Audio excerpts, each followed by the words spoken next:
Hello friends, स्वागत है आप सभी का एग्जाम्स वाले के इस ऑनलाइन प्लेटफॉर्म में। दोस्तों, आज के इस वीडियो में हम लोग महात्मा गांधी से संबंधित जितने भी इम्पोर्टेंट फैक्ट हैं वे सभी हम लोग इस वीडियो में देखने वाले हैं। ये वीडियो बहुत ज़्यादा लंबी नहीं है, इसमें सिर्फ हम लोग इम्पोर्टेंट फैक्ट के बारे में देखेंगे और गांधी जी के संक्षिप्त कालक्रम के बारे में देखेंगे। ये वीडियो आपके परीक्षा के दृष्टिकोण से बहुत ही इंपॉर्टेंट होने वाली है क्योंकि एक एक पॉइंट इसका बहुत ही इंपॉर्टेंट है। तो चलिए वीडियो को शुरू करते हैं। वीडियो शुरू करने से पहले अगर आप इस चैनल पर नए हैं तो इसे सब्सक्राइब जरूर कर लीजिए और बेल आइकन को दबा लीजिए ताकि हर एक अपडेट आप लोग को मिलती रहे। चलिए एक एक करके सभी बिंदुओं को देख लेते हैं।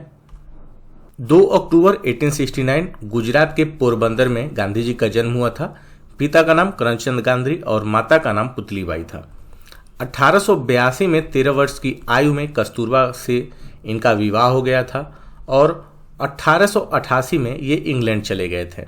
वर्ष 1893 में वह अपने मुवक्किल दादा अब्दुल्ला की कानूनी समस्याओं को सुलझाने के लिए डरबन, जो कि दक्षिण अफ्रीका में पड़ता है, वहां पर गए थे।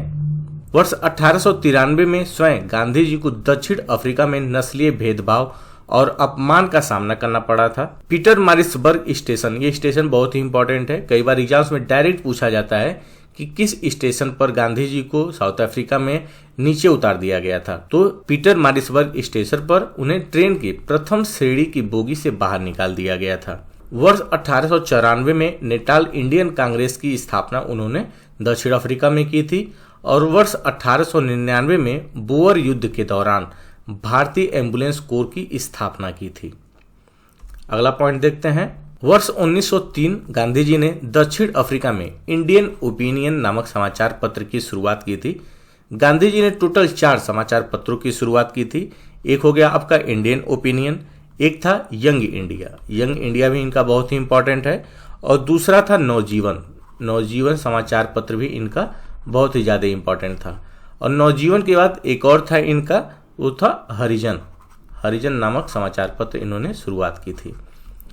वर्ष 1904 नेटाल में फिनिक्स सेटलमेंट की स्थापना की थी। यह टॉलस्टॉय फार्म का अग्रगामी था। 1906 में ब्रह्मचर्य की इन्होंने व्रत ले लिया था और वर्ष 1908 में मगनलाल गांधी के सूत्रीकरण सत्याग्रह के आधार पर सत्याग्रह पद को अपनाया था। वर्ष 1909 में किल्डोनन कैसल जहाज पर इन्होंने हिंद स्वराज लिखा था। यह भी एग्जाम में पूछा जा चुका है। वर्ष 1910 में टॉलस्टॉय फार्म की स्थापना की थी। वर्ष 1912 में गोपाल कृष्ण गोखले का दक्षिण अफ्रीका दौरा आरंभ हुआ था। गोपाल कृष्ण गोखले गांधी जी के राजनीतिक गुरु थे। वर्ष 1915 में गांधी जी को कैसरी हिंद मेडल से सम्मानित किया गया था। दोस्तों, वीडियो को आप लोग लाइक जरूर कीजिएगा। अगला फैक्ट हम लोग देखते हैं। 9 जनवरी 1915 को गांधी जी दक्षिण अफ्रीका से भारत लौट आए थे। उसी दिन से भारत में प्रवासी भारतीय दिवस के रूप में मनाया जाता है। भारत में प्रवासी भारतीय दिवस कब से मनाया जाता है? तो ये 2003 से मनाया जा रहा है। प्रवासी भारतीय दिवस 9 जनवरी को गांधी जी आए थे, तो 9 जनवरी को ही प्रवासी भारतीय दिवस मनाया जाता है। 1917 में साबरमती आश्रम की स्थापना की थी। इस साबरमती आश्रम पहले सत्याग्रह आश्रम के नाम से जाना जाता था, जो 1915 में स्थापित हुआ था।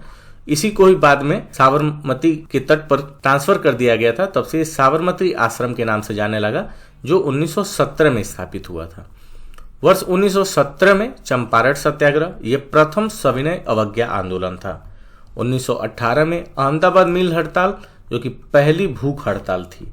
वर्ष 1918 में खेड़ा सत्याग्रह पहला असहयोग आंदोलन था। वर्ष 1919 रॉलेट एक्ट के खिलाफ सत्याग्रह किया था गांधी जी ने। गांधी ने रॉलेट एक्ट के खिलाफ देशव्यापी अभियान चलाने का आह्वान किया था। वर्ष 1919 में जलियांवाला बाग में नरसंहार और अमृतसर का नरसंहार हुआ था। उस समय इन्होंने अपनी उपाधि, जो कि कैसर हिंद थी, उसको वापस कर दिया था। वर्ष 1920 के हंटर आयोग को अमृतसर के जलियांवाला बाग नरसंहार की जांच के लिए नियुक्त किया गया था। वर्ष 1920 में असहयोग आंदोलन की शुरुआत हुई थी। 1922 चौरी चौरा पुलिस कर्मियों की मौत हुई थी, तो इस घटना के कारण गांधी जी ने असहयोग आंदोलन को वापस ले लिया था। 1924 में बेलगाम कांग्रेस की अध्यक्षता की थी। ये एकमात्र ऐसा अधिवेशन था जिसमें गांधी जी ने कांग्रेस की अध्यक्षता की थी। 1924 बेलगाम। वर्ष 1925 गांधी जी ने ऑल इंडिया स्पिनर्स एसोसिएशन का गठन किया था। वर्ष 1925 इन्होंने अपनी autobiography the story of my experiment with truth का प्रकाशन किया था। सत्य के साथ मेरे प्रयोग इनकी आत्मकथा है। 1929 कांग्रेस के लाहौर अधिवेशन में पूर्ण स्वराज के प्रस्ताव को पारित किया गया था।